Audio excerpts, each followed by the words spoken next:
प्यारे बच्चे नमस्कार। मैं मुमताज़ कुमार आप सभी का स्वागत करता हूं आपके अपने परिवार रोजगार विद अंकित में। तो सब लोग कैसे हैं? उम्मीद करता हूं आप लोग बहुत ही शानदार और ज़बरदस्त जिंदाबाद एकदम गजब होंगे। तो सभी प्यारे बच्चों को गुड मॉर्निंग है, सुप्रभात है, राधे राधे, नमस्कार। तो प्यारे बच्चे, आज जो है हम हाकी 2.0 बैच में हिंदी की पहली डेमो मेरे दोस्त आज हम करने वाले हैं।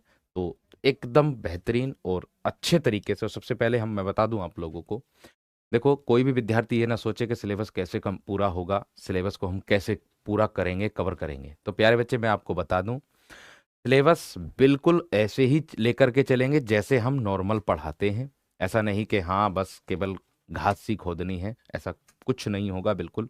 आप देख लीजिएगा, क्लास को बहुत धीरे धीरे एकदम आराम से और आपके समय से पहले आपका कोर्स भी पूरा हो जाएगा और रिवीजन भी। और उसके लिए मेरे दोस्त मैंने आपके लिए एक बात सोची कि जैसे मैं आप लोगों को वर्णमाला की क्लास पढ़ा रहा हूं, तो वर्णमाला की क्लास जैसे ही पूरी हो जाएगी हमारी, तुरंत उसके बाद आपके टेलीग्राम पर उसकी जो है वर्कशीट भी आपके टेलीग्राम पर मिल जाएगी। और आपकी क्लास में भी जो वर्णमाला का पार्ट होगा, लास्ट पार्ट होगा, उस पार्ट के साथ मैं आपकी सीट को जोड़ दूंगा। अर्थात एक तो उत्तर प्रदेश पुलिस में जितने भी एग्जाम में आए हुए प्रश्न है वर्णमाला से, वो प्रश्न, और आपके किसी भी एग्जाम में वर्णमाला से प्रश्न पूछा गया है तो वो प्रश्न, वो सारे के सारे आपके इसमें इंक्लूड कर दूंगा वर्कशीट में।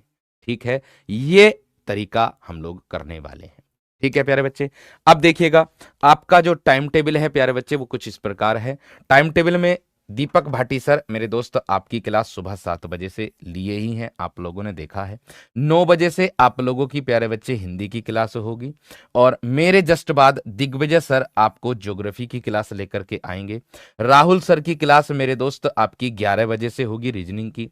केसपाल सर की क्लास प्यारे बच्चे 1 बजे से 1 PM यानी कि यूपी जीके की क्लास होगी। विनय सर की क्लास प्यारे बच्चे इकोनॉमिक्स की 2 बजे से होगी। अजीत सर की क्लास प्यारे बच्चे 3 PM यानी कि 3 बजे से होगी, पॉलिटी की क्लास। और Bhavna ma'am and Dharmendra sir science की क्लास प्यारे बच्चे शाम के 4 बजे आप लोगों को करा रहे होंगे। और नवीन सर की क्लास जो है प्यारे बच्चे हिस्ट्री की, ये रिकॉर्डेड फॉर्म में आपको मिल गई है, मिल जाएगी, नहीं डली होगी तो डल जाएगी, एकदम बेहतरीन तरीके से आप लोगों को मिल जाएगी। ठीक है, तो ये प्यारे बच्चे हमारा टाइम टेबल है। अब हमारा जो उत्तर प्रदेश पुलिस में जो ऑफिशियल साइट है, उसके नोटिफिकेशन में जो हमारी हिंदी का, सामान्य हिंदी का सिलेबस आया है। अब सिलेबस में मेरे दोस्त क्या क्या हमारा टॉपिक रहने वाला है, इस टॉपिक को हम ध्यान में रखेंगे। तो ये देखो, उत्तर प्रदेश पुलिस की जो नोटिफिकेशन आया था उसमें आप लोगों का ये नोटिफिकेशन में ये सिलेबस आपका ये है कि सामान्य हिंदी का, हिंदी व्याकरण का मौलिक ज्ञान, इसके अंतर्गत आप लोगों को क्या आने वाला है, हिंदी वर्णमाला, संधि, समास, संज्ञा, सर्वनाम, विशेषण, क्रिया, काल, वाच्य, अव्यय, उपसर्ग, प्रत्यय, विराम चिन्ह, लिंग, वचन, कारक, तदभव तत्सम, पर्यायवाची शब्द, विलोम शब्द, अनेकार्थक शब्द, वाक्यांशों के स्थान पर एक शब्द यानी कि अनेक शब्दों के लिए एक शब्द जिसको हम बोलते हैं, समरूपी भिन्नार्थक शब्द। समरूपी भिन्नार्थक शब्द का मतलब होता है यानी कि समश्रुत भिन्नार्थक शब्द, जो सुनने में समान लगते हैं लेकिन उसके अर्थ अलग अलग होते हैं। नेक्स्ट, अशुद्ध वाक्यों को शुद्ध करना, मुहावरे एवं लोकोक्तियां, रस, छंद, अलंकार।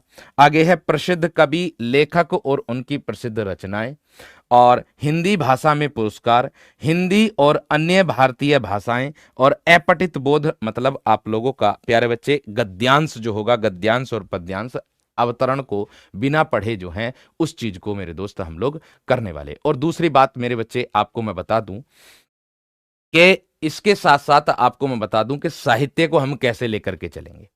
अभी फिलहाल के लिए साहित्य को जो है हम संडे जो रहेगा आपका, साहित्य को संडे से शुरुआत कर देंगे, इसी संडे से, यानी कि साहित्य की जो क्लास होगी, पहली साहित्य की क्लास इसी संडे से क्लास हो जाएगी। क्योंकि 3 दिन तो आप लोगों की क्लास जो होगी वो क्या होगी प्यारे बच्चे, यूट्यूब पर होगी, और 3 दिन के बाद आपकी जो क्लास है वो आपकी एप्लीकेशन पर मूव हो जाएगी।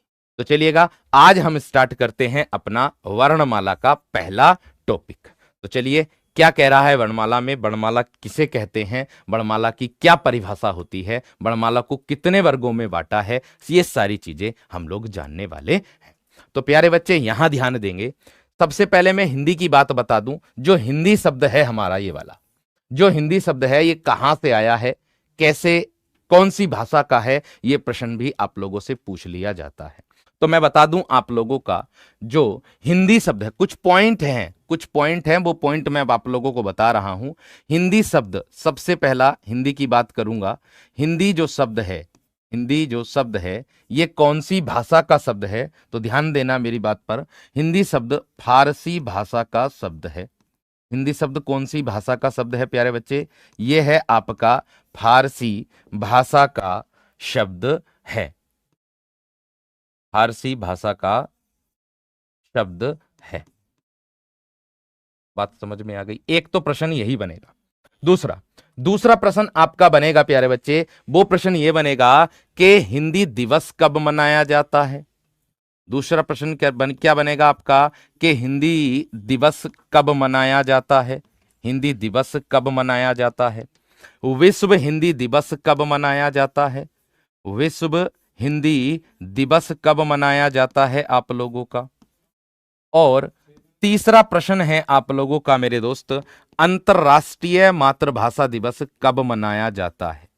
तीसरा प्रश्न है मेरे दोस्त आप लोगों का, अंतरराष्ट्रीय मातृभाषा दिवस कब मनाया जाता है। मातृभाषा दिवस। तो तीनों दिवसों को प्यारे बच्चे हम लोगों को याद करके चलना है जरूर। तो देखो, हिंदी दिवस जो मनाया जाता है, वो मनाया जाता है प्यारे बच्चे हमारा जो 14 सितंबर होता है। 14 सितंबर को हिंदी दिवस मनाया जाता है आप लोगों का। आगे बात करूं विश्व हिंदी दिवस की, तो विश्व हिंदी दिवस जो मनाया जाता है आपका, वो 10 जनवरी को मनाया जाता है। और अंतरराष्ट्रीय मातृभाषा दिवस जो मनाया जाता है प्यारे बच्चे, वो 21 फरवरी को मनाया जाता है। कब मनाया जाता? 21 फरवरी को मनाया जाता है। ये तीनों के तीनों पॉइंट आप लोगों को याद रखने। और एक सबसे बड़ा पॉइंट ये आता है कि हिंदी के उद्भव होने का सही क्रम क्या है, आप लोगों से पूछा जाता है कि हिंदी के उद्भव का सही क्रम, हिंदी के उद्भव मतलब विकास का, हिंदी के उद्भव का सही क्रम क्या होगा। सही क्रम क्या होगा? तो प्यारे बच्चे, इसका सही क्रम है, सबसे पहले जो आता है आप लोगों का, वो आता है संस्कृत। क्या आता है? सबसे पहले संस्कृत, फिर पाली आएगा। संस्कृत, पाली, प्राकृत, संस्कृत, पाली, प्राकृत, अपभ्रंश, फिर क्या आएगा आप लोगों का प्यारे बच्चे? अपभ्रंश, अवहट। क्या आएगा? अवहट। और फिर आएगा प्यारे बच्चे संस्कृत, पाली, प्राकृत, अपभ्रंश, अवहट, और बाद में क्या आता है आप लोगों का? हिंदी। तो प्यारे बच्चे, ये है आप लोगों का सही क्रम। ये है प्यारे बच्चे आप लोगों का सही क्रम, यानी कि संस्कृत है, पाली है, प्राकृत है, अपभ्रंश है, ये आप लोगों का मेरे दोस्त सही क्रम है। अब आगे बढ़ते हैं हम वर्णमाला पर। तो ध्यान से समझ करके चलना है, वर्णमाला में कौन सा वर्ण किस मुख के किस अंग से बोला जाता है, ये सारी चीजें मेरे दोस्त मैं चित्रित तौर पर आप लोगों को दिखाऊंगा। चित्र भी कि कौन सा वर्ण जो है किस अंग के द्वारा, मुख के किस अंग के द्वारा हमारा बोला जा रहा है, ये सारी चीजें आपको दिखाऊंगा। तो देखिएगा, सबसे पहले वर्णमाला की अगर मैं बात करता हूं, तो प्यारे बच्चे वर्णमाला को जो है 2 वर्गों में बांटा गया है। वर्णमाला को 2 वर्गों में हमारा बांटा गया है। एक बांटा है स्वर में और एक बांटा है व्यंजन में। एक किस में बांटा है?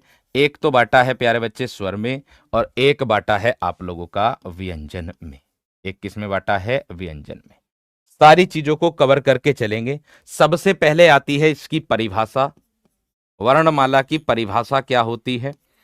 तो प्यारे बच्चे, इसकी जो परिभाषा होती है आप लोगों की, वो होगी, दो वर्णमाला जो है वो 2 शब्दों के मेल के योग से मिलकर बनी है। यानी कि वर्णमाला जो है वो वर्णमाला 2 शब्दों वर्ण धन माला के योग से मिलकर बनी है। माला के योग से योग से मिलकर बनी है, मिलकर बनी है।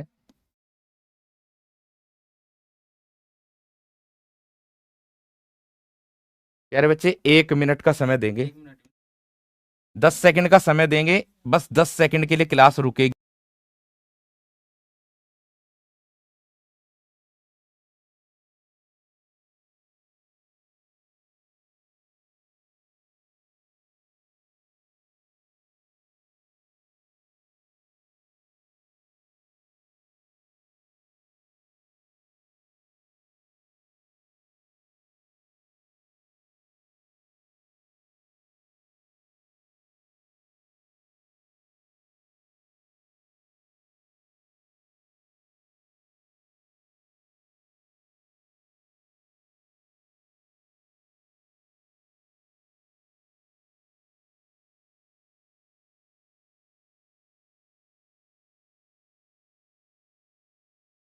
तरीके से दिमाग में रखनी है आप लोगों को, एक बात विशेष तरीके से आप लोगों को दिमाग में रखनी है। सही तो है,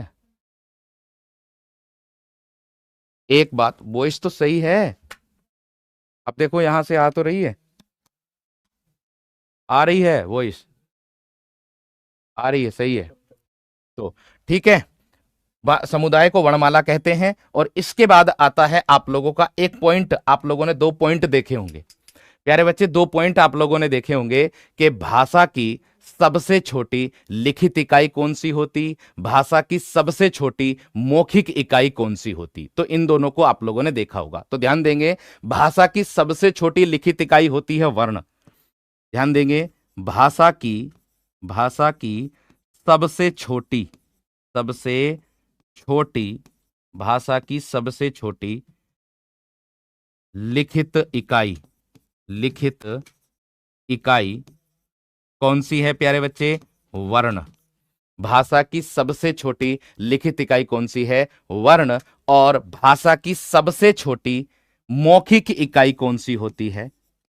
भाषा की सबसे छोटी, सबसे छोटी, सबसे छोटी मौखिक इकाई कौन सी होती है? तो प्यारे बच्चे, मौखिक इकाई जो होती है आप लोगों की, वो होती है आपकी ध्वनि। वो क्या होती है? आपकी ध्वनि। इतनी बात सबकी समझ में आ गई? इतनी बात क्लियर है? अब देखो, हिंदी वर्णमाला को जो है कितने वर्गों में बांटा, ये तो आप लोगों ने देख लिया, स्वर और व्यंजन में। किसमें देख लिया? स्वर और व्यंजन में। अब प्यारे बच्चे यहां पर देखिएगा, आप लोग इस बात को विशेष तरीके से दिमाग में रखनी है आप लोगों को। क्या है कि हिंदी वर्णमाला को 2 वर्गों में तो बांटा है, स्वर और व्यंजन में। लेकिन वर्तमान लेखन के आधार पर जो है आपसे पूछा जा सकता है कि वर्तमान लेखन के आधार पर, वर्तमान लेखन के आधार पर, आधार पर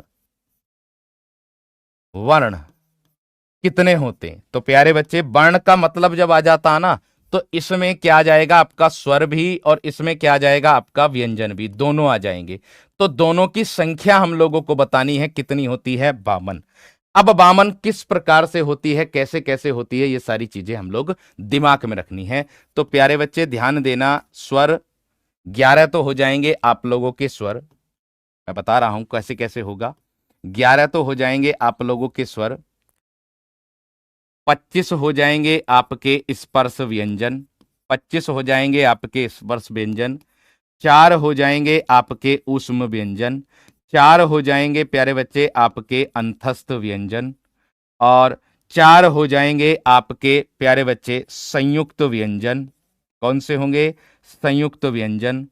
2 हो जाएंगे आपके प्यारे बच्चे द्विगुण व्यंजन। कौन से होंगे? 2 हो जाएंगे द्विगुण व्यंजन।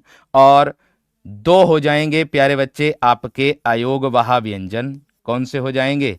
अयोगवाह व्यंजन, अयोगवाह व्यंजन। यानी कि 11 हो जाएंगे आपके स्वर, 25 हो जाएंगे स्पर्श व्यंजन, 4 हो जाएंगे ऊष्म व्यंजन, 4 हो जाएंगे अंतस्थ व्यंजन, 4 हो जाएंगे संयुक्त व्यंजन, और 2 हो जाएंगे द्विगुण व्यंजन, और 2 हो जाएंगे कौन से? आपके अयोगवाह व्यंजन। इनका कुल योग करोगे आप तो कितना आ जाएगा प्यारे बच्चे? 52 आ जाएगा। कितना आ जाएगा प्यारे बच्चे? 52 आ जाएगा। इतनी बात सबकी समझ में आ गई? इतनी बात क्लियर हो गई सभी की? अब ये तो था वर्तमान लेखन के आधार पर। अगर आप लोगों से पूछ लेता है कि उच्चारण के आधार पर वर्ण कितने होते हैं, ध्यान देना मेरी बात पर। अगर आपसे पूछ लेता है कि उच्चारण के आधार पर, पूछा भी जाता है आप लोगों से कि उच्चारण के आधार पर, उच्चारण के आधार पर वर्ण, तो प्यारे बच्चे आपके कितने होते हैं? आप लोग भी लगाते हो कितने? 45। आप कहोगे कि सर 45 कैसे होते हैं, इस बात का पता नहीं। तो भाई 45 होते हैं, 10 तो हो जाएंगे आपके स्वर। ध्यान देना, जब आ जाता कि उच्चारण के आधार पर वर्ण में क्या आएगा? स्वर भी और व्यंजन भी दोनों आने वाले हैं। लेकिन तो 10 क्या हो जाएंगे आपके? 10 हो जाएंगे आपके स्वर, और 25 के साथ आपके 27 हो जाएंगे स्पर्श व्यंजन। आप कहोगे सर 27 स्पर्श व्यंजन क्यों लिख रहे हो आप? भैया आपने बुक में भी देखा होगा, इसी के साथ दो जुड़ जाते हैं। कौन? जिसको हम बोलते हैं द्विगुण व्यंजन। इसी के साथ दो क्या जुड़ जाते हैं? द्विगुण व्यंजन। 25 में दो जोड़ेंगे, जो जोड़ोगे तो कितने हो जाएंगे? 27। और 4 आपके ऊष्म होते ही हैं, और 4 आपके अंतस्थ व्यंजन होते ही हैं। अगर इनका सबका योग करोगे तो ये 27, 4 और 4, 27 और 8 कितने हो गए? 35। और 35 में अगर 10 जोड़ोगे तो मेरे दोस्त कितना आ जाएगा? 45। यानी कि ये होती है 45 संख्या। आप लोगों ने देखा भी होगा बुक में कि ये स्पर्श व्यंजनों में कभी कभी 25 तो देखी है संख्या, लेकिन कभी कभी 27 भी देखी होगी बुक में। इसका कारण यही होता है, जो द्विगुण व्यंजन होते हैं, जिसको हम उत्क्षिप्त व्यंजन कहते हैं, जिसको हम उत्क्षिप्त व्यंजन कहते हैं, तो वो प्यारे बच्चे दोनों के दोनों किस में जुड़ जाते हैं? इसमें जुड़ जाते हैं, जिसके कारण इनकी संख्या कितनी हो जाती है? 27 हो जाती है। ये बात आप अपने दिमाग में रख लेना। इसके बाद अब मैं आपको पढ़ाने वाला हूं प्यारे बच्चे स्वरों का वर्गीकरण। अब हम पढ़ने वाले हैं क्या? स्वरों का वर्गीकरण पढ़ने वाले हैं। तो स्वरों के वर्गीकरण में हम बेहतरीन तरीके से दिमाग में रखनी है, पहले स्वरों को ही पढ़ेंगे। स्वरों का वर्गीकरण, स्वरों का वर्गीकरण। तो पहले केवल स्वर को ही पढ़ेंगे। तो सबसे पहले स्वर की परिभाषा आती है, क्या होती है? सबसे पहले स्वर की ही परिभाषा आती है। इसे हम क्या कहते हैं? देखो ध्यान रखना, वर्णमाला का सबसे ज्यादा अहम रोल जो है, एक तो आपका छंद में होता है, सबसे ज्यादा अहम रोल, और उससे भी ज्यादा अहम रोल आपका किसमें होता है? संधि में होता।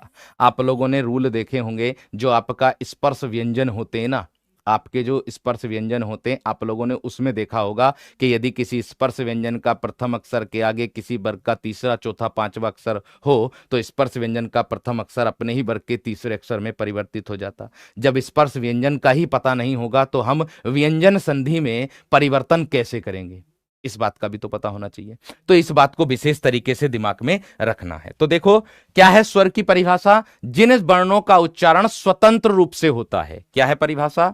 परिभाषा है जिन वर्णों का उच्चारण, जिन वर्णों का उच्चारण स्वतंत्र रूप से होता है, उच्चारण स्वतंत्र रूप से होता है, जिन वर्णों का उच्चारण स्वतंत्र रूप से होता है, उन्हें स्वर कहते हैं, उन्हें स्वर कहते हैं, स्वर कहते हैं। एक बात का विशेष तरीके से आप लोगों को ध्यान रखना।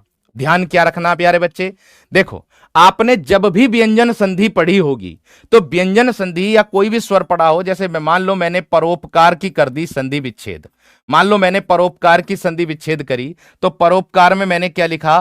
पर धन उपकार लिखा, पर धन उपकार लिखा। आप कहोगे सर, अब देखो आप लोग सूत्र देखते होंगे, जो संधि होती है उसमें सूत्र देखते होंगे आप। संधि में ये जो रे है ये व्यंजन है, लेकिन ये मेरे दोस्त इसमें क्या लिखूंगा मैं? ए, और इसका मेल किससे करूंगा? ऊ से, तो बराबर में मैं क्या कर दूंगा? ओ कर दूंगा। अर्थात आप लोगों ने ये ए देखा, ये ए आया कहां से? सबसे ज्यादा विद्यार्थियों को ये वाली बात का बोध नहीं रहता कि सर ये ए आया कहां से है, इस बात का पता नहीं चलता, और ये तो साफ साफ दिखाई देता। प्यारे बच्चे इसका कारण क्या है? आप यहां देखिएगा इसका कारण, ये जो स्वर है ना और व्यंजन दोनों में अंतर होता है। क्या जो स्वर होते हैं वो स्वतंत्र रूप से बोले जाते हैं प्यारे बच्चे, जो स्वर होते हैं वो स्वतंत्र रूप से बोल लेते हैं, लेकिन व्यंजन हम स्वतंत्र रूप से नहीं बोलते, क्योंकि व्यंजन जो हैं वो हमेशा स्वरों की सहायता लेकर के बोले जाते हैं, हमेशा स्वरों की सहायता लेकर के बोले जाते हैं। जो आप देख रहे हो ये रे, रे क्या है? ये एक व्यंजन है, लुंठित व्यंजन है। इसकी परिभाषा भी मैं आप लोगों को बताऊंगा कि लुंठित व्यंजन इसको क्यों कहते हैं, पार्श्विक व्यंजन क्यों कहते हैं, उत्क्षिप्त व्यंजन को उत्क्षिप्त क्यों कहते हैं, उसके और भी महत्वपूर्ण कारण है, वो सारी चीजें मैं आप लोगों को बताऊंगा। अब देखिए रे है व्यंजन, अब इस रे में उच्चारण करके आप देखिएगा क्या बोल रहा है, रे। आप उच्चारण करके देखिएगा इसमें बुल क्या रहा है, रे। रे में क्या बोल रहा प्यारे बच्चे, ए। तो आप इसका अगर वर्ण विच्छेद करोगे तो रे को नीचे हलंत लगाओगे और उसके बाद में क्या लिखोगे, ए। तो अर्थात ये जो ए आया वो यहां से आया, उसका मेल किससे कर दिया, उसे बराबर में ओ बना दिया। जब संधि पढ़ोगे बेहतरीन आप लोगों को संधि भी समझाऊंगा, लेकिन प्यारे बच्चे इसलिए ये बता रहा हूं कि वर्णमाला का अहम रोल। ये आया कहां से भाई, इसकी परिभाषा से ही तो आया। जब तक हमें परिभाषा का ज्ञान नहीं होगा तब तक हम समझ लीजिएगा क्या कर सकते हैं, फिर तो हमें ऊपर ऊपर से समझ में आएगा, पूरा तो समझ में आएगा ही नहीं। तो इस बात को विशेष तरीके से दिमाग में रखनी है। अब देखो आगे, यह है स्वर, स्वरों का वर्गीकरण मैंने बता दिया आप लोगों को। अब सबसे पहले आती है स्वर में स्वतंत्र रूप से बोले जाते हैं, लेकिन इसके पॉइंट ऑफ व्यू, यानी कि अगर आपसे पूछे कि स्वरों की संख्या कितनी होती है, तो प्यारे बच्चे स्वरों की संख्या आपकी होती है 11। स्वरों की संख्या कितनी होती है आपकी, 11 होती है। आप कहोगे सर कौन कौन से 11 होते हैं, तो प्यारे बच्चे एक तो ए होगा, एक आ हो जाएगा, ए आ, ई उ री, ए आए, ओ और औ हो जाएगा। ओ और क्या हो जाएगा प्यारे बच्चे, औ हो जाएगा। इसके बाद एक बात आप लोगों को मैं बता दूं, आपने देखा अभी मैंने जस्ट अभी पीछे बताया कि उच्चारण के आधार पर स्वरों की संख्या 10 होती। कारण क्या है सर? भाई मेरे वीर यहां पे लिख दे रहा हूं, उच्चारण के आधार पर स्वर अगर आपसे पूछ ले, उच्चारण के आधार पर एक एक प्रकार को करके चलेंगे, एक भी प्रकार नहीं छोड़ेंगे, ये बात ध्यान रख लेना। मैं गारंटी लेता हूं इस बात की कि आप मुझे 40 दिन दिए हो, इन 40 दिन में आप लोगों के अंदर निखार आना 101% है प्यारे बच्चे। इसमें आप लोगों के अंदर निखार आएगा, इस बात का विशेष तरीके से बता रहा हूं। अब देखो आपको पता चल जाएगा खुद कि क्या सीख रहे क्या नहीं सीख रहे। आप पढ़ नहीं रहे, आपको सिखा रहा हूं, आप सीखोगे, ये बात गारंटी है। अब देखिएगा उच्चारण के आधार पर स्वर अगर आप लोगों से पूछेगा तो भैया आप लोग ध्यान देंगे 10 होते हैं। कितने होते हैं, 10। कारण क्या रहता है इसमें, इसमें बस ए और आ, ई और बड़ी ई, उ और बड़ा उ, री और ए, री नहीं होता है, बस क्या होता है आपका ए आए, ओ और औ होता है। ओ और क्या होता है प्यारे बच्चे, औ होता है। इस बात को दिमाग में रखनी है। री क्यों नहीं होता सर, री से री जो है ये क्यों नहीं होता मेरे वीर, आपको मैं बता दूं। ये जो वर्ण है ये आपका संस्कृत भाषा का है। किसका है ये आपका संस्कृत भाषा का है, और तत्सम शब्दों में प्यारे साथी इसका प्रयोग होता। इसके इफेक्ट, इसके जो फैक्ट हैं वो आप लोगों के सामने हैं। देखो ध्यान देना मेरी बात पर, क्या बोला मैंने बताया ना कि जो भी मुझे ऑथेंटिक लगेगा कि हाँ जिससे संबंधित कुछ भी प्रश्न आ सकता है आप लोगों के लिए, मैंने पूरा भरसक प्रयास आप लोगों के लिए किया है। अगर आप लोग अभी आगे चल करके देखोगे तो आपको बहुत कुछ सीखने के लिए मिलने वाला है, नई नई चीजें भी आप लोगों को मिलेंगी। तो प्यारे बच्चे देखो, री की अगर मैं बात कर रहा हूं तो देखो ध्यान से, यहां ये रे और ई यानी कि दो वर्णों के योग से मिलकर बना है क्या, री। ये दो वर्णों के योग से मिलकर बना है री।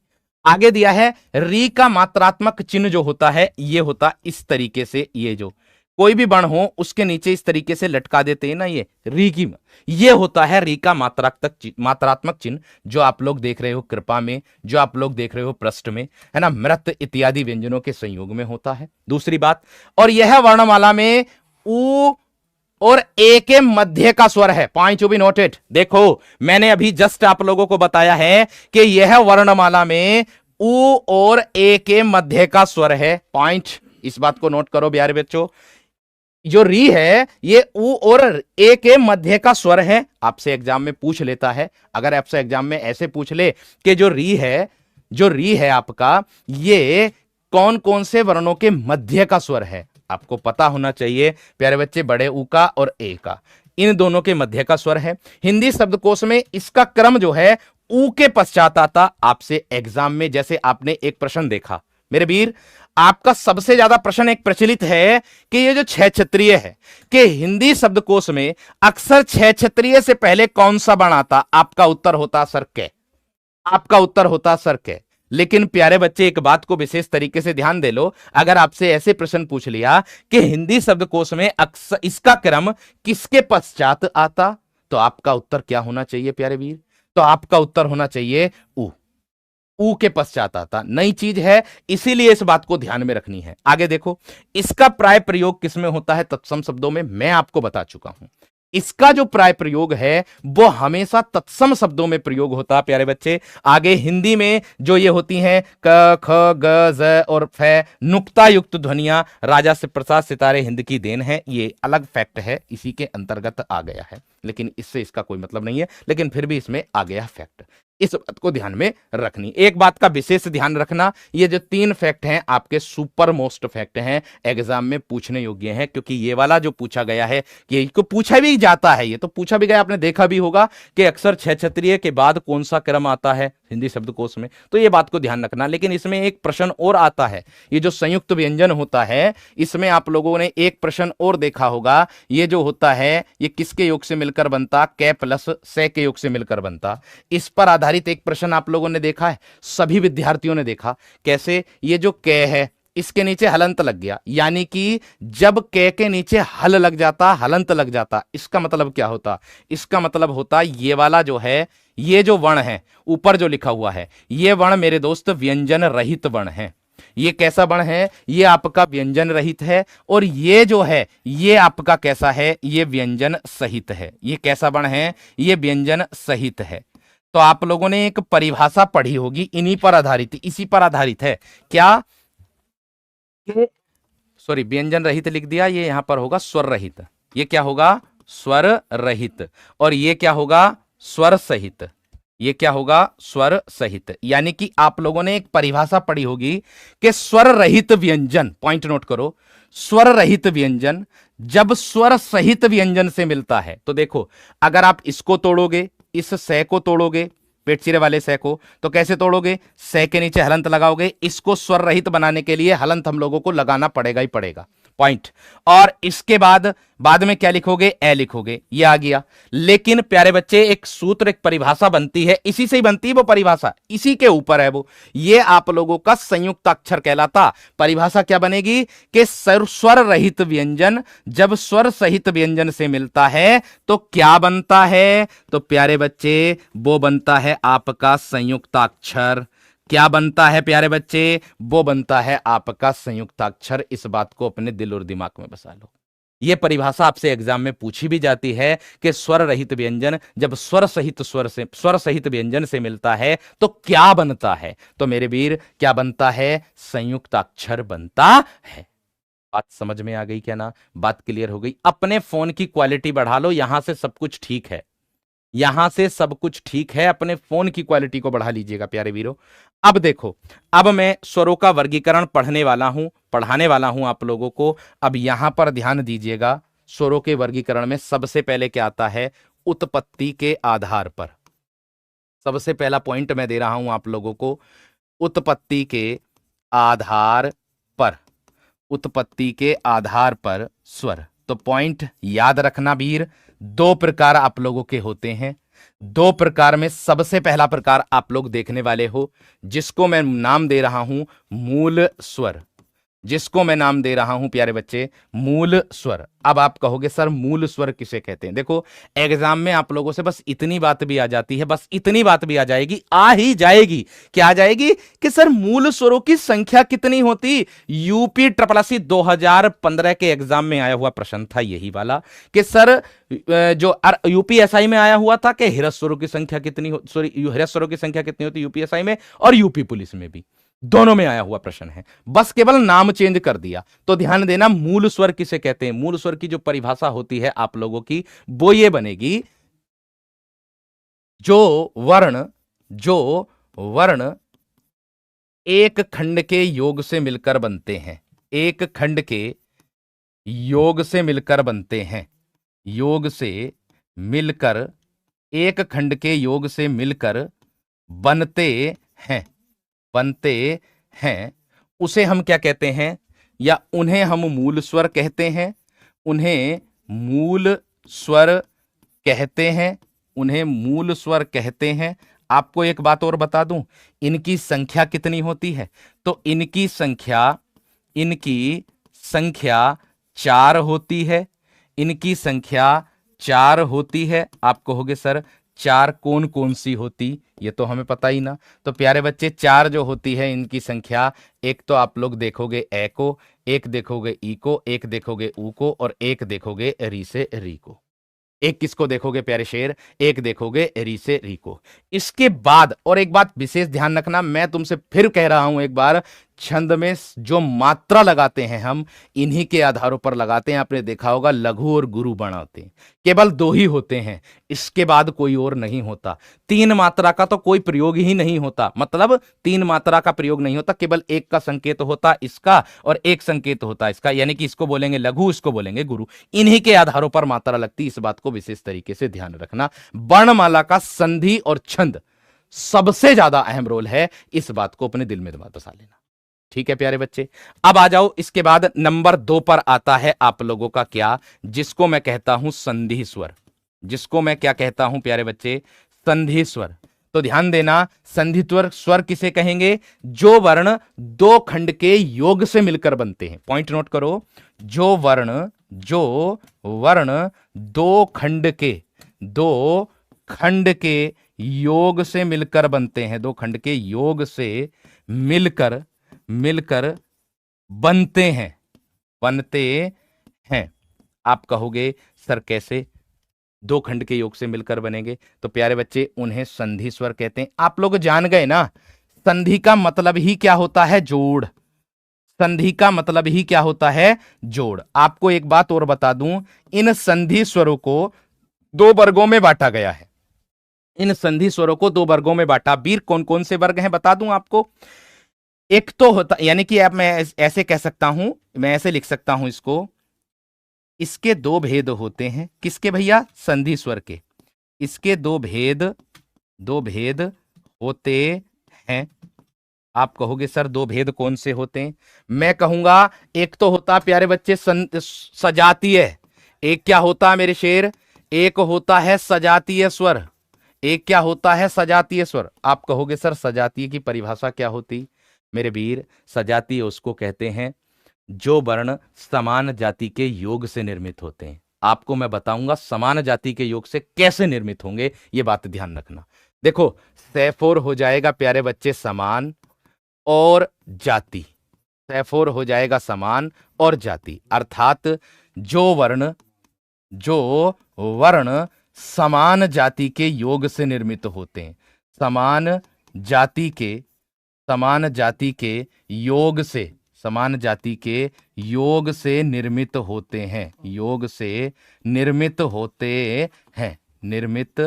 होते हैं। आपको मैं बता दूं, उन्हें सजातीय स्वर कहते हैं, उन्हें प्यारे बच्चे सजातीय स्वर कहते हैं, उन्हें सजातीय स्वर कहते हैं। मैं इस बात को साबित भी करके दिखाऊंगा, सिद्ध भी करके दिखाऊंगा कि ये सजातीय स्वर हैं कैसे सजातीय स्वर हैं, इस बात को मैं सिद्ध भी करके दिखाऊंगा, है ना। तो प्यारे बच्चे बस केवल 3 होते हैं, इनकी संख्या 3 होती है। आपको मैं बता दूं, इनकी संख्या 3 होती, नई नई चीजें आप लोगों को मिलेंगी। इनकी संख्या 3 होती है। आपको एक बात का विशेष ध्यान देना है, वो बात क्या है? 3 कौन कौन सी? एक तो आपने देखा होगा आ, बड़ा आ, एक बड़ी ई देखा होगा, और एक देखा होगा प्यारे बच्चे बड़ा ऊ, है ना। इनको देखा होगा। मैंने अभी परिभाषा ऊपर क्या बताई है आप लोगों को? मैंने वीर आपको परिभाषा बताई है कि जो वर्ण समान जाति के योग से होते, देखो सैफ और समान और जाति, यानी कि दाएं और बाएं दोनों तरफ समान जाति बनी। कैसे बनेगी वीर, ध्यान दो, यहां पर क्या बनेगा, ए और प्लस ए के योग से मिलकर बनेगा क्या, आ, और छोटी ई प्लस छोटी ई के योग से मिलकर बनेगा क्या, छोटी ई, बड़ी ई, और छोटा ऊ प्लस छोटा ऊ के योग से मिलकर बनेगा क्या मेरे दोस्त, आप लोगों का ऊ। भैया फॉर्म भरने के ऊपर जो है वीडियो आएगी, आप लोगों को जरूर बता दिया जाएगा, शेड्यूल हो जाएगी, ठीक है। आज 12:30 बजे फॉर्म भरने के ऊपर वीडियो आएगी, आपको बता दिया जाएगा, परेशान ना हो कोई भी विद्यार्थी, ठीक है वीर।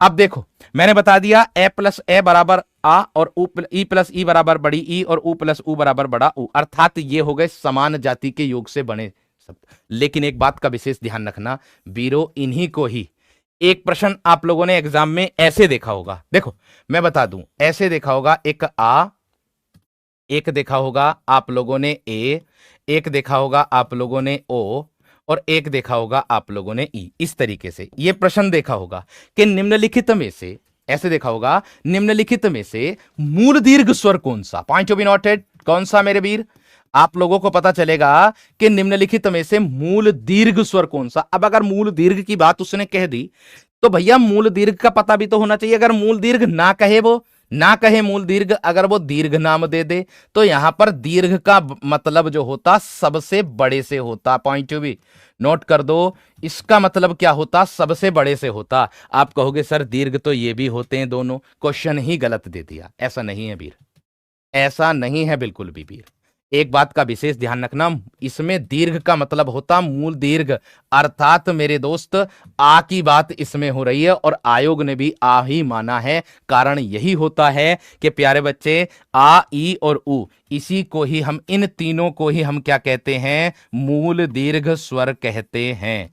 इन्हीं को ही हम क्या कहते हैं वीर, इन्हीं को ही हम मूल दीर्घ स्वर भी कहते हैं। कारण यही होता है इसका, इसको मूल दीर्घ। अब एक बात बताओ, मूल दीर्घ क्यों कह रहे हैं सर इसको, मूल और दीर्घ क्यों कह रहे हैं इसको, भैया मेरे वीर ये मूल स्वर नहीं है क्या, ये मूल स्वर नहीं है क्या, ये मूल स्वर नहीं है क्या, ये सब जो हैं मूल स्वर ही तो हैं, अभी जस्ट मैंने पीछे बताए हैं, ये आपके मूल स्वर ही तो हैं।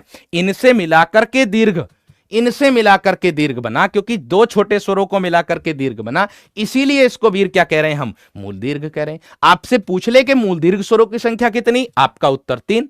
आपसे पूछ ले सजातीय स्वरों की संख्या कितनी, आपका उत्तर 3। दैट्स ऑल, इतनी सी बात। आगे इसके बाद आता मेरे दोस्त विजातीय। अब आप कहोगे सर विजातीय क्या बला है, विजातीय क्या होता, विजातीय स्वर।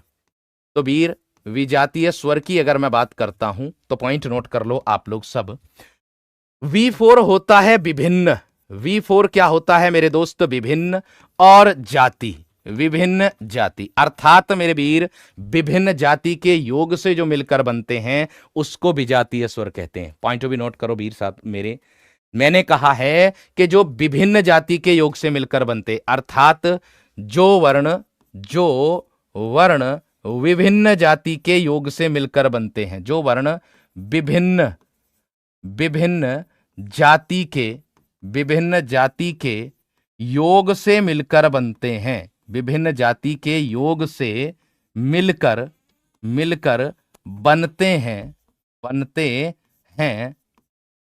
बनते हैं, उन्हें विजातीय स्वर कहते हैं। प्यारे वीर मैं सारी चीजें आप लोगों को दिखाऊंगा, कौन सा स्वर कंठ से कैसे बोला जाता है। देखो यहां डायग्राम, सबके डायग्राम में लेकर के आया हूं, यहां पर सबके डायग्राम में लेकर के आया हूं, आप चिंता ना करें किसी भी प्रकार से, कौन सी चीज कौन से अंग से बोली जा रही है, ये सारी चीजें मेरे दोस्त मैंने की है। बहुत मेहनत आप लोगों के साथ मैं और आप दोनों मिलकर करने वाले हैं, तो ध्यान रहे बस रिवीजन आप लोगों को करना है। टॉपिक पूरा होते ही एक भी दिन, जिस दिन टॉपिक पूरा होगा एक भी दिन आपका क्षण जो है, आपका समय जो है नाश नहीं होगा। मिनट आपकी एक मिनट आपकी कीमती है, आपका एक भी मिनट समय जो है बिल्कुल नष्ट नहीं होगा। तुरंत आपको वर्कशीट मिल जाएगी, ये मेरा वादा है, तुरंत आपको वर्कशीट मिल जाएगी, आपके एप्लीकेशन पर भी और आपके टेलीग्राम ग्रुप पर भी तुरंत इसकी वर्कशीट आपको मिलेगी।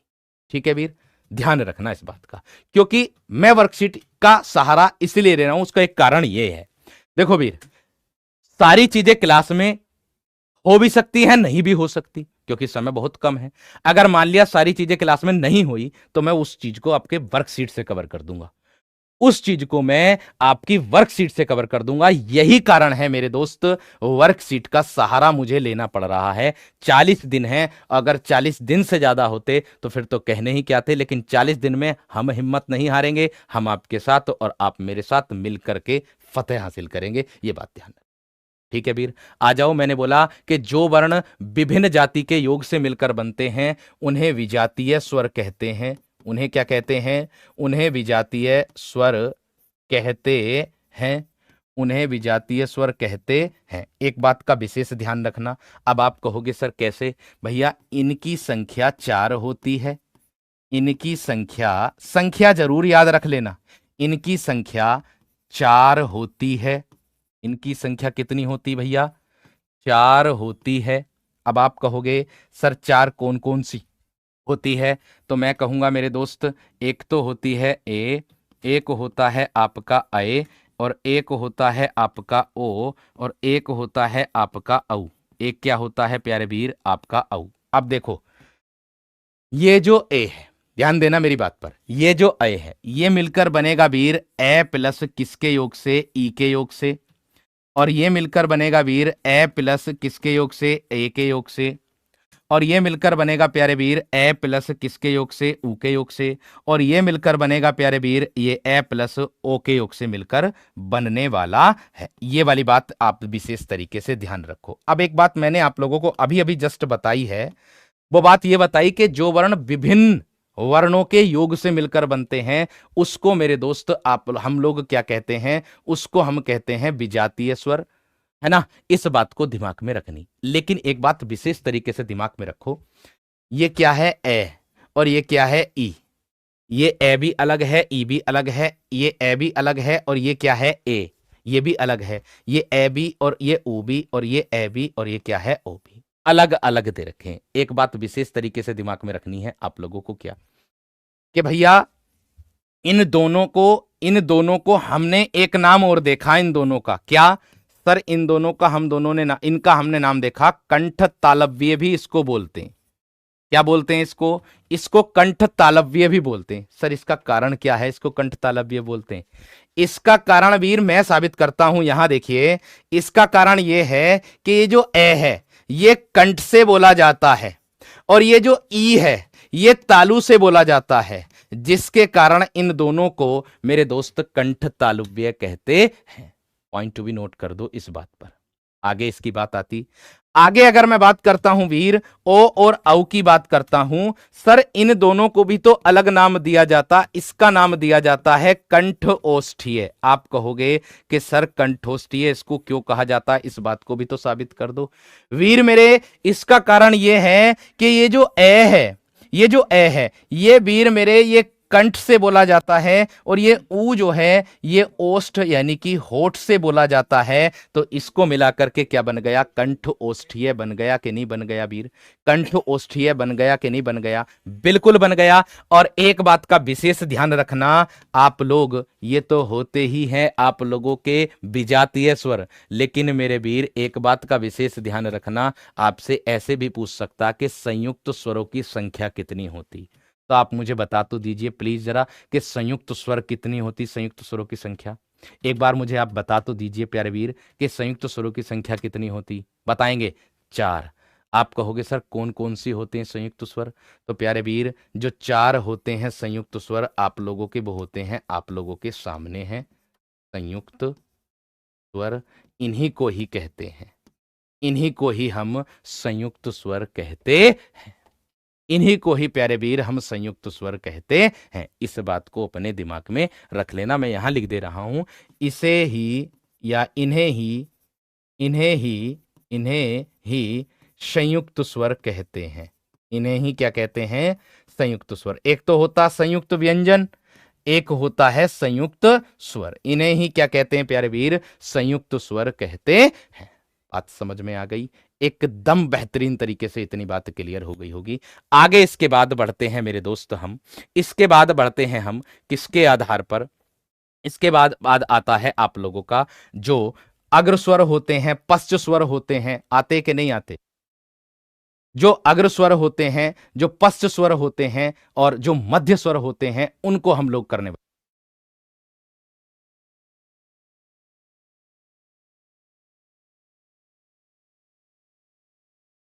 तो मेरे दोस्त, आप लोगों से प्रश्न इतना ही पूछा जाएगा बस कि जीवा के आधार पर क्या, कि जीवा के आधार पर, जीवा के आधार पर, आधार पर स्वर। तो मेरे दोस्त, जीवा के आधार पर स्वर कितने होते हैं आपको मैं बता दूं प्यारे बच्चे, केवल और केवल 3 प्रकार आप लोगों के होते हैं। मैं आपको डायग्राम भी करके दिखाऊंगा, डायग्राम में भी दिखाऊंगा, है ना, कि कितने होते हैं। ये बात विशेष तरीके से दिमाग में रखनी है, ठीक है। तो देखो, जीवा के आधार पर जो स्वरों के प्रकार होते हैं वो 3 होते हैं। एक कौन कौन सा होता है? एक तो होता है प्यारे बच्चे आपका अग्र स्वर। एक क्या होता है? आपका अग्र स्वर होता है। क्या होता है? आपका अग्र स्वर होता है। इसकी परिभाषा क्या बनेगी? इसकी परिभाषा बनेगी कि जिनके उच्चारण में जीभ का अग्रभाग कार्यरत रहता है। जिन स्वरों के उच्चारण में जीभ का अग्रभाग कार्यरत रहता है, ये बात ध्यान रखो। मैंने बोला जिन स्वरों के उच्चारण में, जिन स्वरों के, जिन स्वरों के उच्चारण में, उच्चारण में जीभ का, जीभ का अग्रभाग कार्यरत हो, जीभ का अग्रभाग कार्यरत हो, तो वहां क्या होता है मेरे दोस्त? अग्र स्वर होता है, या उसे हम क्या कहते हैं? अग्र स्वर कहते हैं। आप कहोगे सर कौन कौन से होते हैं? मैं आपको बता दूं मेरे दोस्त, केवल 4 होते हैं, केवल और केवल 4 होते हैं। एक तो होता है छोटी ई, एक होता है बड़ी ई, एक होता है ए, और एक होता है मेरे दोस्त ऐ। यानी कि अगर हम इनका उच्चारण करेंगे, चाहे आप उच्चारण करके देख लो, ई, हमारी जो जीभ है, हमारी जो जीभ है, उस जीभ का, रुपेंद्र बेटा अपडेट बुक पढ़ लो, है ना, वो पुरानी बुकों में था, अपडेट बुक पढ़ लो तो अपडेट पुराना ही चलता रहेगा ना मेरे दोस्त। अभी अपडेट भी तो आएगा नहीं आएगा, ये भी तो सोचो, ठीक है। अब देखो, ई और ई, री जो है मूर्धन्य स्वर है, री जो है वो मूर्धन्य है, ध्यान रखना। नेक्स्ट, इसके बाद नंबर 2 पर आता है आप लोगों का अग्र मध्य स्वर। नंबर 2 पर क्या आता है? मैंने कहा मैं कुछ भी छोड़ करके नहीं चलने वाला हूं, पहले अभी पूरा इसको कर लीजिएगा। जो आप लोग डाउट पूछ रहे हैं, आपका एक भी डाउट नहीं बचेगा, गारंटेड बात है। जो आप डाउट पूछ रहे हो, इसमें आपका एक भी डाउट नहीं बचने वाला है, यह गारंटेड बात है, ठीक है। पहले इसको पूरा पढ़ लीजिएगा, जितने पढ़ने, जितना पढ़ रहे हैं, पढ़ा रहा हूं ना, इसको पूरा पढ़ लीजिएगा। 101% आपको बढ़िया और बेस्ट कंटेंट मिलेगा मीर। आप देखो तो सही, पढ़ो तो सही एक बार, ठीक है। चलिए, अब देखो क्या है। मध्य स्वर की अगर मैं बात करता हूं, तो प्यारे बच्चे, मध्य स्वर जिन स्वरों के उच्चारण में जीभ का मध्य भाग कार्यरत होता है। जिन स्वरों के उच्चारण में, जिन स्वरों के उच्चारण में, उच्चारण में जीभ का, जीभ का मध्य भाग, जीभ का मध्य भाग, इसका मैं रिवीजन भी मेरे दोस्त कराऊंगा लास्ट में। जीभ का मध्य भाग कार्यरत हो, यानी कि अगर जीभ का मध्य भाग कार्यरत होगा, केवल मध्य भाग, तो उसको हम क्या कहेंगे? मध्य स्वर कहेंगे। इसमें केवल, बस केवल एक होता है, जिसको हम कहते हैं ए। और नंबर 3 पर आता है आपका मेरे दोस्त पश्च स्वर। नंबर 3 पर क्या आता है मेरे दोस्त? आपका पश्च स्वर। और पश्च का मतलब होता है जीभ का पिछला भाग कार्यरत होगा। मैंने बोला है कि जिन स्वरों के उच्चारण में, प्यारे वीर, जिन स्वरों के उच्चारण में, जिन स्वरों के उच्चारण में, उच्चारण में जीभ का, जीभ का पश्च भाग, यानी कि जीभ का पिछला भाग लिख दो, जीभ का पिछला भाग कार्यरत हो, कार्यरत हो, तो उसे हम क्या कहते हैं प्यारे बच्चे? उसे हम कहते हैं पश्च स्वर। आप कहोगे सर कौन कौन से होते हैं पश्च स्वर के अंतर्गत? तो मेरे वीर, पश्च स्वर में एक बड़ा आ जाएगा, दोनों ऊ आ जाएंगे और दोनों औ आ जाएंगे। ध्यान रखना, एक तो बड़ा आ जाएगा, एक ऊ आ जाएगा, एक ऊ आ जाएगा, एक ओ आ जाएगा और एक औ आ जाएगा और एक आगत स्वर का प्यारे बच्चे अपवाद में आ आता है। ये आगत स्वर का आ आता है प्यारे बच्चे, इस बात को अपने दिमाग में रख लेना। ठीक है, इतनी बात। अब आपको मैं दिखा दूं अगर मध्य पश्च कहां होता है। देखिएगा, ये हमारी जीभ है। सिंटू करिएगा प्रदीप जी। देखो देखो प्यारे बच्चे, ये हमारी जीभ है। यहां ध्यान दो मेरी बात पर। ये है हमारी जीभ, ये है हमारी जीभ, और इस जीभ को हम ध्यान से देखेंगे, यानी कि यह है आपका पश्च स्वर जीभ का। यह है मेरे दोस्त आपका पिछला हिस्सा, और यह है आपका जीभ का मध्य भाग, और यह है आपका जीभ का अग्रभाग यानी कि आगे का हिस्सा। यानी कि आप इसका उच्चारण करोगे प्यारे वीर, यहां ध्यान दो मेरी बात पर। अगर आप इन वर्णों का उच्चारण करोगे, आप इनका उच्चारण करोगे छोटी बड़ी ए और ऐ का, तो आपका जो जीभ का भाग है, ये वाला भाग, आगे का भाग कार्य करेगा। अभी बताऊंगा ह्रस्वर, दीर्घ स्वर और प्लुत स्वर तीनों कौन से होते। थोड़ा सा धैर्य तो रख लो। एक दिन में कैसे मेरे दोस्त सारी चीजें मिल जाएंगी, ये भी तो सोचो। थोड़ा सा धैर्य रख के चलो। मैंने कहा वर्णमाला, अगर आपका प्रश्न वर्णमाला से एग्जाम में आएगा तो 101% कहता हूं मेरे दोस्त, आपके क्लास नोट्स और क्लास से बच करके ना जाएगा। ये मेरी गारंटी। अगर चला जाए तो फिर मुझे बता दियो, क्योंकि तुम लोगों से ज्यादा इस पे अध्ययन मेरे दोस्त मैं करके और तुम्हारे सामने प्रस्तुत हुआ हूं। तो इस बात को रखो, थोड़ा सा धैर्य रखे करो बस। ठीक है, बात समझ में आ गई क्या ना? मुकुल री ना होता भैया। अब आगे आ जाओ। इसके बाद आता है मेरे वीर मध्य स्वर। अगर मध्य स्वर की बात करता हूं तो मध्य स्वर ए होता है। इसी को ही मेरे दोस्त हम केंद्रीय स्वर कहते हैं। एक पॉइंट और ये निकल करके आया, ध्यान दो मेरी बात पर। ये मध्य स्वर है, इसी में से एक पॉइंट और निकल करके आया, इसी को ही हम केंद्रीय स्वर कहते हैं। और इसी को ही, एक बात और ध्यान दो, इसी को ही हम केंद्रीय के साथ उदासीन स्वर भी कहते हैं। क्या? इसी को ही मेरे वीर हम क्या कहते हैं? उदासीन स्वर भी कहते हैं। आपसे ऐसी बात पूछ लेगा कि सर उदासीन स्वर कौन सा होता है, तो प्यारे बच्चे ए ही उदासीन स्वर होता है आप लोगों का।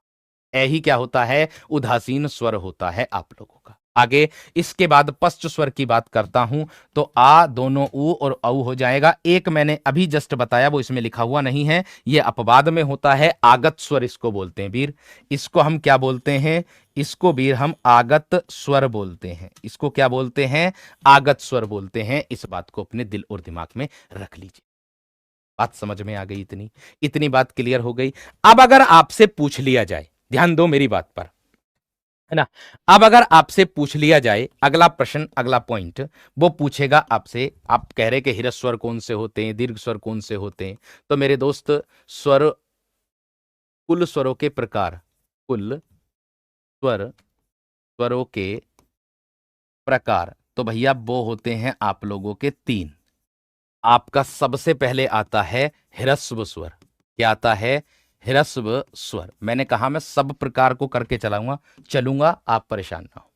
देखो ध्यान से एक बात विशेष तरीके से, मैंने कहा ह्रस्व स्वर की अगर मैं बात करूं तो ह्रस्व का मतलब क्या होगा, परिभाषा क्या बनेगी? जिन स्वरों का उच्चारण करने पर कम समय लगता है, यानी कि या जिन वर्णों का उच्चारण करने पर मुख और नाक से कम वायु बाहर निकले या कम समय लगे, ऐसे उसे हम क्या कहते हैं? ह्रस्व स्वर कहते हैं।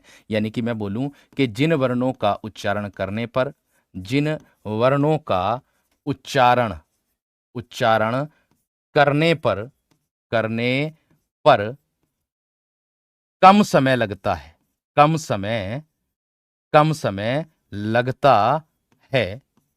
समय लगता है, उन्हें ह्रस्व स्वर कहते हैं। उन्हें ह्रस्व स्वर कहते हैं।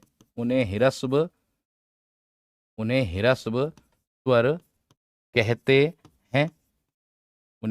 स्वर कहते हैं। अब देखो सर, इनकी संख्या कितनी होती? पॉइंट नोट करो, इनकी संख्या 4 होती है। इनकी संख्या 4 होती है। जैसे अभी मैंने तुम लोगों को बताया है, आप लोगों को, कि सर ए जो आता वो कंठ में आता। जैसे अभी अभी जस्ट मैंने आप लोगों को बताया कि ए जो आता वो कंठ में आता। तो मेरे दोस्त एक बात बता दूं, इसी प्रकार से जो अन्य स्वर होते हैं वो किस किस वर्ग में आते हैं स्पर्श व्यंजनों के आधार पर। तो प्यारे बच्चे बहुत सारी चीजें मैं वन लाइनर के तौर पर आप लोगों को लिखाऊंगा और कराऊंगा भी, तो इसमें तो कोई दिक्कत वाली बात होनी नहीं चाहिए, संदेह वाली बात मेरे दोस्त इसमें होनी ही नहीं चाहिए। बात समझ में आ गई है ना, क्लियर हो गई बात। तो यहां ध्यान दो प्यारे बच्चे, मैंने कहा कि इनकी संख्या 4 होती। आप कहोगे सर कौन कौन सी, ए होगा, ई होगा और एक ऊ होगा और एक होता रीरी। एक क्या होता है, री से रीरी। तो प्यारे वीर यहां पर बात आ गई किसकी, ह्रस्व स्वरों की संख्या 4 हो गई। नंबर 2 पर आता है आपका दीर्घ स्वर, और दीर्घ का मतलब ही होता है आपका क्या, बड़ा। दीर्घ का मतलब ही होता है प्यारे वीर बड़ा, अर्थात जिन वर्णों का उच्चारण करने पर ह्रस्व की अपेक्षा, पॉइंट भी नोट करो, क्या बोला मैंने, कि जिन वर्णों का उच्चारण करने पर, जिन वर्णों का उच्चारण करने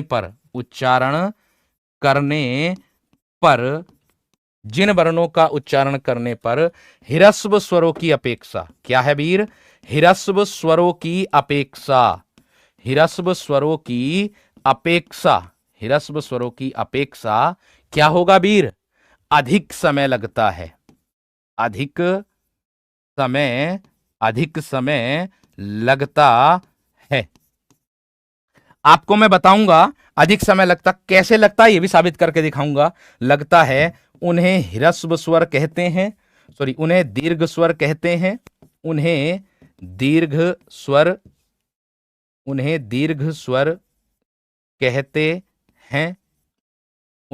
स्वर कहते हैं, इनकी संख्या 7 होती है, इनकी संख्या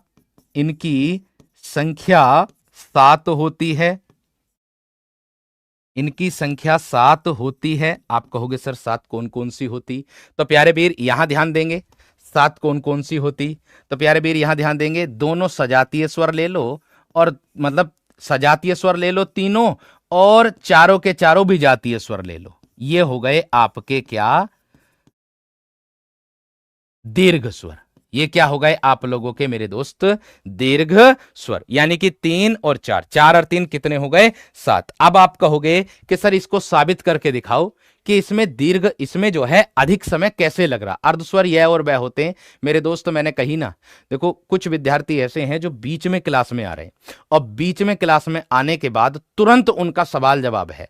अब मेरे वीर आप लोग देखिएगा, कमेंट बहुत ही तेजी से चल रही है ना, तो इसी वजह से मैं जो हूं कितने बच्चे लाइव हैं ये भी नहीं देख रहा हूं, डायरेक्ट बस केवल मैं आपके पढ़ाने पर फोकस कर रहा हूं, क्योंकि व्यक्ति जो है होपलेस सा हो जाता है एकदम सी देख करके। तो यहां ध्यान दो कि मैंने बस इतनी बात बताई है आपकी।